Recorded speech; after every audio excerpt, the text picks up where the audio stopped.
ভাই ভিডিওতে ভিউ হয় না কেন? ভিডিওতে ভিউ হয় না কেন? মানুষ দেখলে ভিউ হয়, না দেখলে ভিউ হয় না। তার মানে দেখে না, এই কারণে ভিউ হয় না। মানুষ এখন বলো কেন ভাই আমার ভিডিও মানুষ কেন দেখতেছে দেখতেছে না? এইটা বলো যে কেন দেখতেছে না।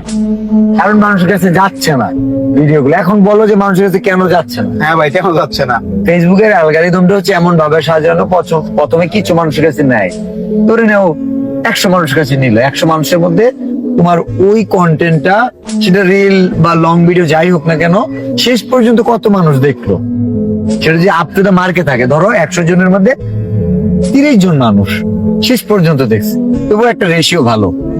100 জনের মধ্যে 50 জন মানুষ পুরো ভিডিওটা দেখছে, তার মানে কি 50% মানুষ সে টাইমটা তোমার ওই কন্টেন্টে দিচ্ছে।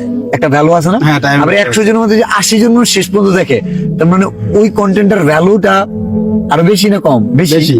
কারণ ওইটার প্রতি মানুষ শেষ পর্যন্ত দেখার আগ্রহ আছে।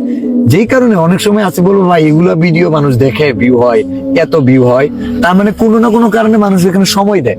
যখনই দেখে যে 100 জন মানুষ দেখছে, লাইক ধরে দিছে 20টা, আবার 100 জন মানুষ দেখে লাইক দিছে 5টা, তাহলে যেটা 20টা লাইক দিছে, পছন্দ বেশি করছে, এঙ্গেজ হয়েছে, তার মানে ওই কন্টেন্টের কোয়ালিটিটা ভালো। কোয়ালিটি ভালো, মানুষ ওটা মানে ভালো লাগে। অ্যালগরিদম ওইভাবে সাজানো, যেটা মানুষের আগ্রহ বেশি থাকবে। অল্প মানুষ দেখছে, 100, 200, 500 মানুষ, এখানে বোঝা যায় ভিডিওটা মানুষের কাছে পৌঁছাবে কিনা। 100 মানুষ দেখছে, একজন